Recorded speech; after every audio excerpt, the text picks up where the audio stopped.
Hi, everyone. I want to make this a very short post-game show. My back has gone out on me completely, my low back, and I'm trying to sit, and it's exceedingly painful for me. So I got to get in and get out and get done with this quick. It's a commitment that I made, and I have more commitment, obviously, than the coaching staff and the players of this team. Uh, let's call this for what it is, real quick. When you have an opportunity to win a football game, and you take Nick Chubb off the field on 3rd and 4th and 1 and run a quarterback sneak with the smallest man on the field, you deserve to die. All right? I don't want Freddie Kitchens fired. I want him to pass away. He's an idiot. He's the dumbest of the dumb I've ever seen. He makes Forrest Gump look like a rocket scientist. He's an ignoramus. He's the kind of person who doesn't even belong anywhere near a sport that is as dangerous as football. He's stupid as shit. Okay? And that's really what it comes down to. You know, you have an opportunity at 24-19, and you have that opportunity to and you got the ball inside the 10-yard line, and you have 2 plays to get 1 yard, and you run Hilliard, and he can't move the pile. And then you leave Chubb off the field and have Baker Mayfield try a sneak off tackle. And this is the reason, folks, that I'm finished and I'm done. It's stupid to talk about this. It's stupid for me to hurt myself sitting in a position with a bad back watching this for hours at a time. I'm giving up. All right? I'm just giving up. So whatever, these post-game shows are not going to be long, drawn-out processes. It's an obligation I have to myself, and I take my obligations more seriously than the coaching staff of the Cleveland Browns. They want to play Whitehead in the game. The guy's inept. Rashard Higgins is non-existent, and the press and the idiots at Cleveland.com and the press will not really put any pressure on Death Wish Kitchens to come up with answers to why he does these stupid things. And the truth of the matter is, and I'll say this, and I believe me when I tell you this, folks, I am really in pain right now. And there's nothing for this back. I don't take painkillers, folks. That's not what we do. It's not penalties.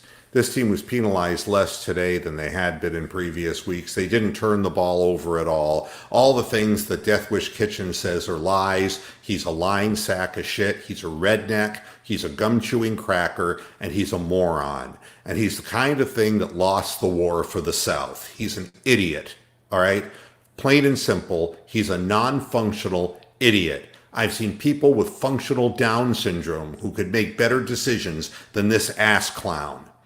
And it's just not worth any fan's time to sit and stay up and watch this nonsense.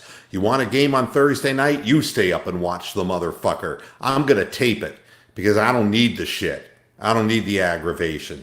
He gets you to believe, well, I don't coach penalties. I don't do that. I don't coach penalties. Well, the bottom line is it wasn't penalties that did it, Oh, you can say that the Sheldon Richardson thing and all of that, but no, that's not what did it. And it wasn't turnovers, can't turn the ball over. We didn't. We still lost to the Denver fucking Broncos. And the reason it happens is because when you have 3rd and short and 4th and 1, you leave the guy who has the most yards in the league after contact standing on the sidelines. It's just a waste of time. There's nothing really more to be said about this. We can all say what we want to do,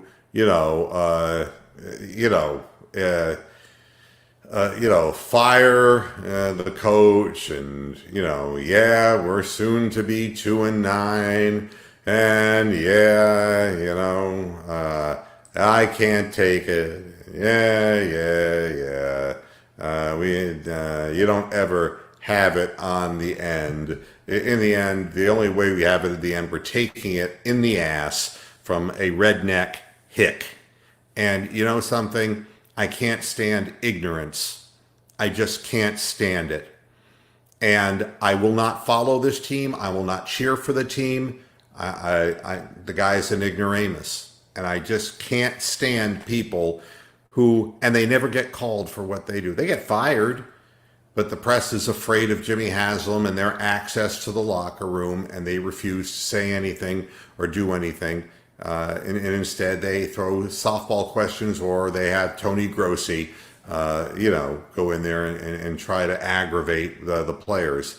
But to really call the people to task who are really to be called out on this is obviously too difficult. Because it's not John Dorsey. It is Jimmy Haslam. It has always been Jimmy Haslam. He's the one of the 1-15 and the 0-16. Look, it's him. As long as he's present, this is what will happen. He's Daniel Snyder. It's over. Don't be a Browns fan anymore. It's a waste of time. It just causes heartache because you can't even get your hopes up.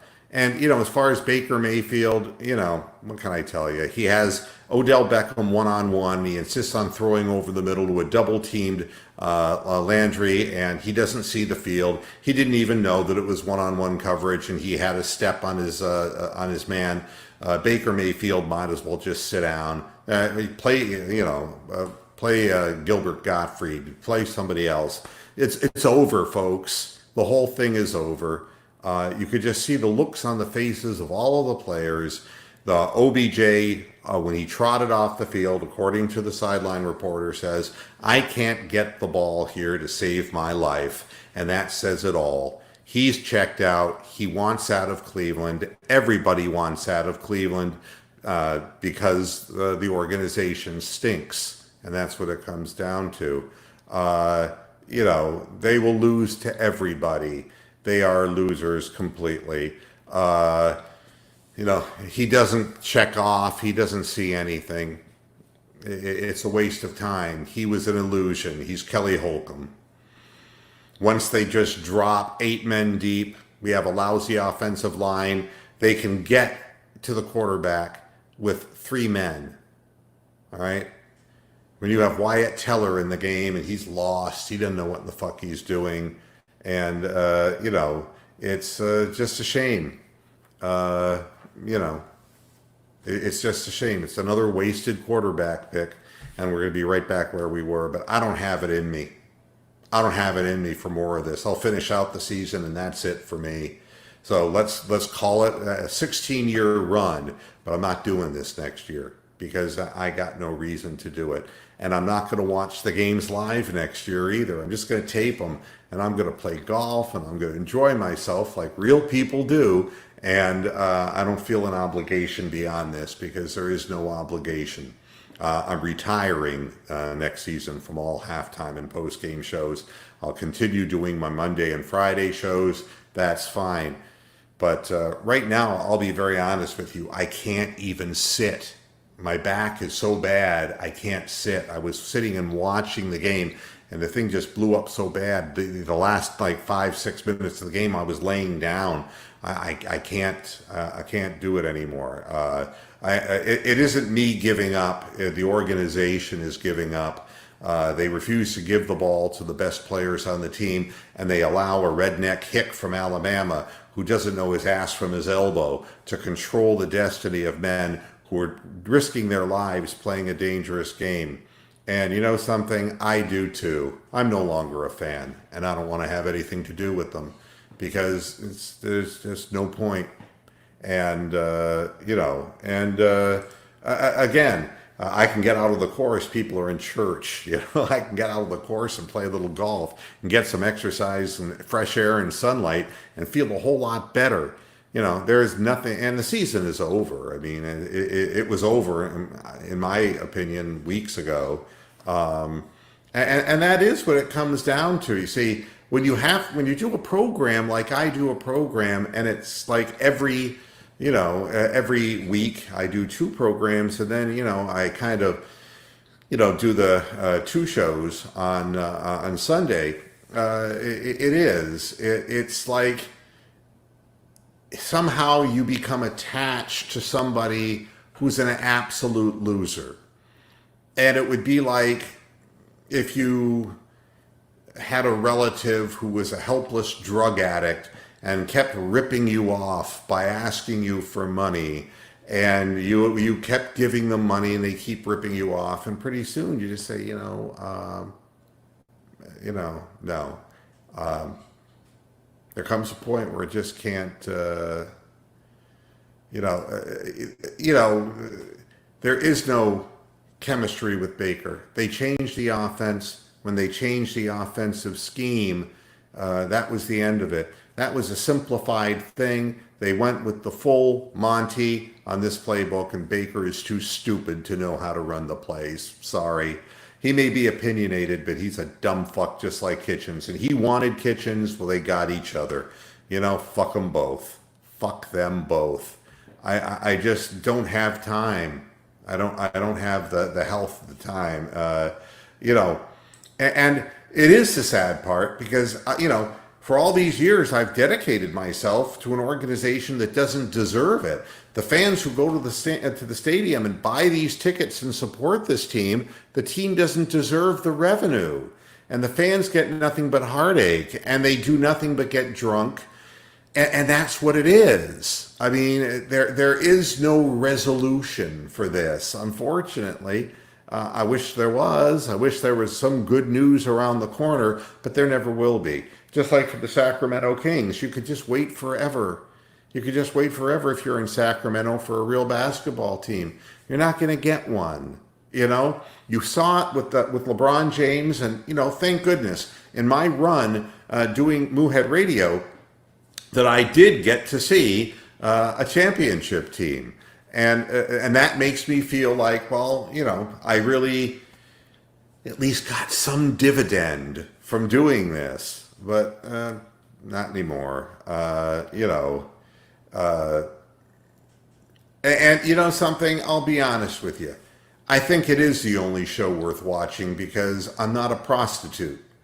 And I'm not trying to, and what bugs me as much as the press people are these people who just go on, they call themselves a post-game show, and they just read off of a piece of paper what happened each quarter, and then they sign off after 5 minutes. They dedicate nothing of themselves to the process. All they do is, it's like, and here's what happened in the game. Like I'm fucking stupid and didn't see it for myself. This program, there should be more programs like this in which people speak their minds, and maybe if there were enough shows like this, maybe somebody else in the press would pick up the ball and run with it, and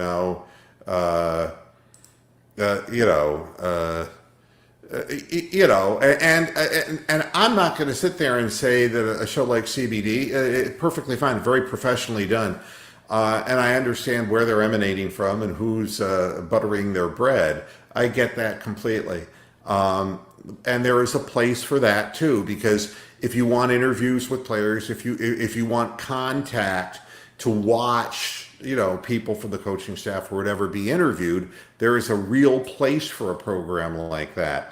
But the thing is you're never going to hear the nitty grit. You're never going to hear about why Freddie refused to put Chubb in the game on 2 consecutive downs with the game hanging in the balance. You're not going to find out why Baker didn't see OBJ. You're just going to hope that you can get those people on your show. I don't get those people on my show, so I don't give a fuck. That's the honest truth.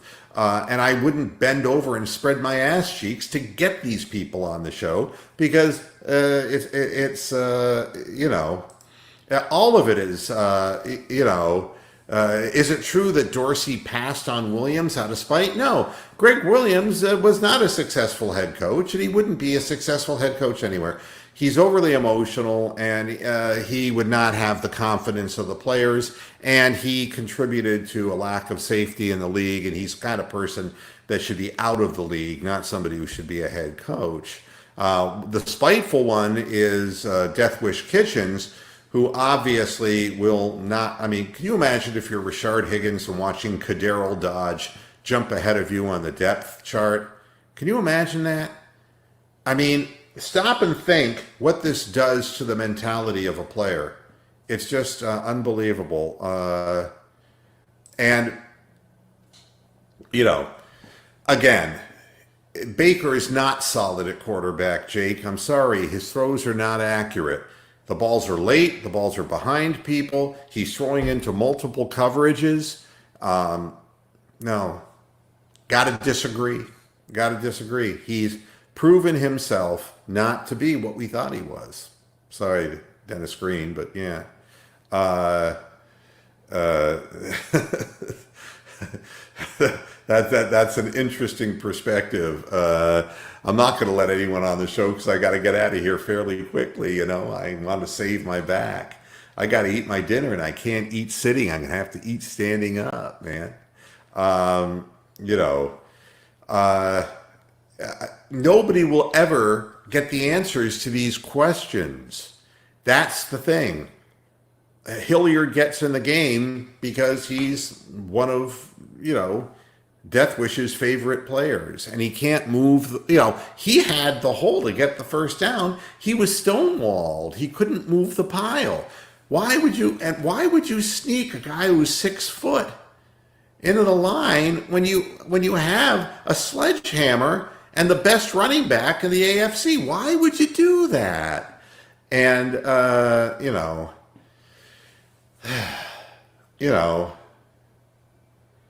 I'm not irrational. I've been doing this. Maybe you guys are just Johnny come latelys. I've been doing this for almost 16 years and watching the Browns for many years. I mean, since Jim Brown retired, since I was 8 years old.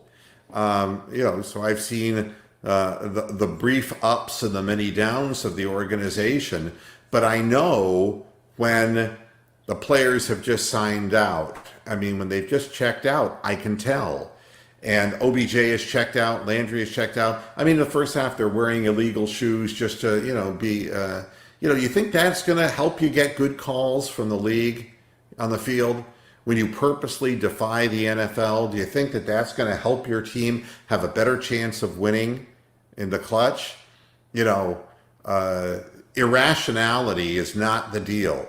If you or Jake or anyone in the chat room wants to explain to me why Baker can't see single coverage with the best receiver on the team in the critical moments of the game and throws in the double and triple coverages to Jarvis Landry over and over again, knowing that statistically he has thrown more interceptions this year throwing to Jarvis Landry than any receiver on the team.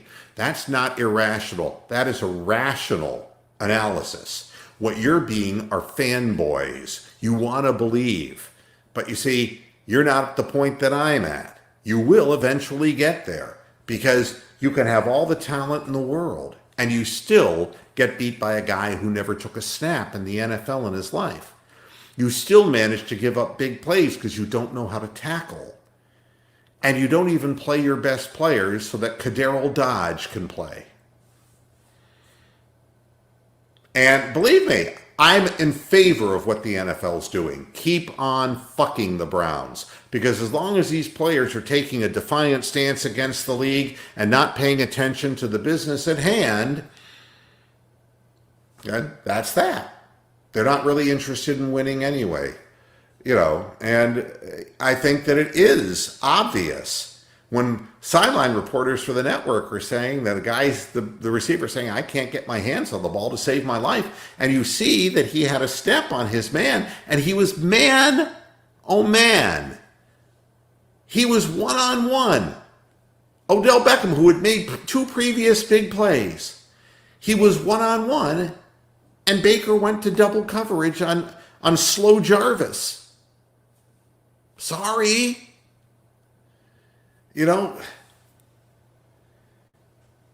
Let's see what else. Question I have is Moose said a week ago that it wasn't Baker. And I have come to the conclusion that it is. Because we didn't have the dumbass penalties and we didn't have the turnovers. He's become Andy Dalton, but worse. He's become a guy who has no downfield passing game, and he lacks the confidence to hang in the pocket. A lot of these sacks that are being caused, he's trying to roll out, and he's getting caught up. There were at least 2 sacks in this game where he could have stepped up into the pocket. He's afraid to pull the trigger. He's not accurate with his throws. If he's injured, tell me he's injured, whatever it is.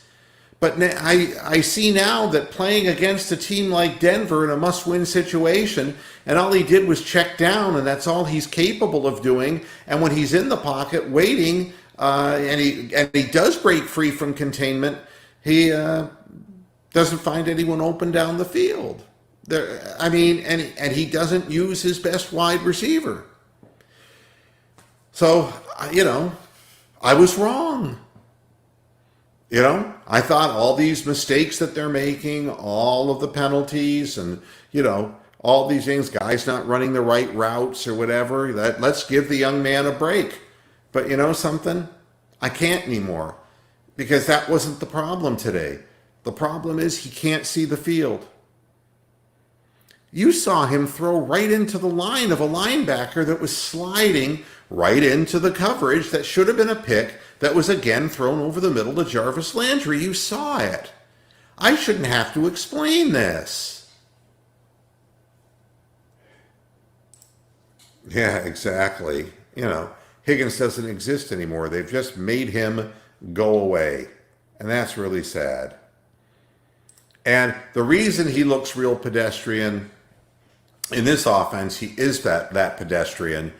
And there's no fire left in him, and he wants to talk about accountability, then maybe he should stand up and explain why he's missing safeties at the line of scrimmage and not audibilizing out of these play calls, and why he couldn't see OBJ one-on-one in the critical part of the game, or why they wouldn't call a timeout when they don't have the proper personnel on the field. Nick Chubb's on the field. If Nick Chubb needs a breather, you call a timeout, you give him a breather, and you use him. Let's hear the truth. You're into the truth, Baker. Tell the fucking truth. Don't stand up there and give us this snotty-nosed little spoiled boy bullshit. Just tell us the truth.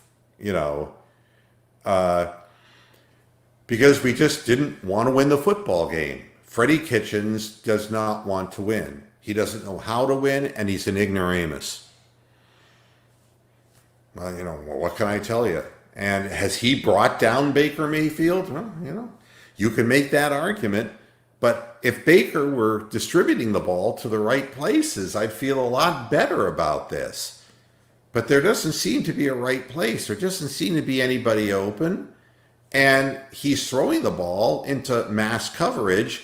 And the Browns, the teams are saying, we'll just keep on dropping, 7 and 8 men back into coverage and take the quarterback out of your hands because dumb as a stump Kitchens, isn't going to run the football. It's just that simple, And look, it's not like the offensive line is great, but, if you look at all the penalties, really, until the Sheldon Richardson thing, the defense wasn't committing, the offense wasn't committing the penalties. It was the defense that was committing what penalties there were. But so they ran this wreck of an offense flawlessly, didn't they?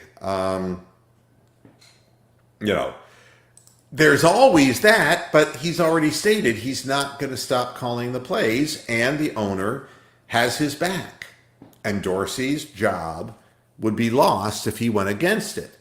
There's no way. Dorsey has a track record. There's no way he would be letting this happen unless he felt that, it's too early to get a job somewhere else. And, they're all going to check out. They're all going to get the hell away, and that's really what there is.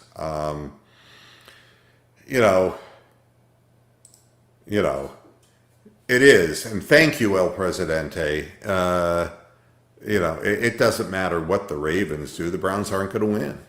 The Browns are just emotionally bankrupted from this whole experience. They look like an abused shelter dog. That's what we can call them. Yeah, the abused shelter dog pound. It's really bad. It's as bad as I can make it. I can't say anything good. And you know something? That quarterback made a throw that Baker can't make. Baker's got to throw everything on a line. Where is the touch? Where is the air underneath the ball? Where is it? He rolled out and threw that ball over Mack Wilson and dropped it into the hands of Fant. You saw him do it. Our guy can't do that. You want to tell me that Baker Mayfield is a number one pick? Explain that to me, Jake. You want to ask me questions? Explain that to me. Why can a guy make that throw and our quarterback can't lay anything over the top? He's throwing everything like, he's like Danny Salazar, for God's sakes. Everything's a high, hard one. And guys with the best hands can't hold on to those passes. Yeah. All right, Jake. Thank you for your opinion. I don't agree with your opinion. I'm checking out of football too. And,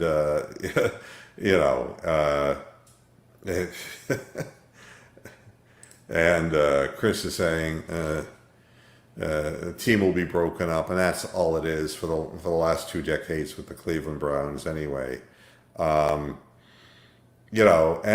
if he were playing like Favre, that would be one thing. He'd be finding men who are open. He's not even doing that. So, all right, I'm done. And thanks a lot for tuning into the post-game show. And I'll be back on Moohead Radio tomorrow at 6 o'clock Eastern Standard Time. And we'll be talking more about this. But I just want to really apologize to fans that, your loyalty is not being rewarded in any way, shape, or form. And I would urge you to do what I'm going to be doing, which is getting on the air, off the air, and enjoying your life, enjoy your families, enjoy your recreation. Don't waste your Sundays with this shit. There's better things to do. Thanks a lot, J.A. asked you. I'm going to do that by lying down in bed right now. Thanks, everybody, and you have yourselves a pleasant Sunday and a good start to the work week. Until tomorrow, hasta la vista, Pasture Heads. Good night.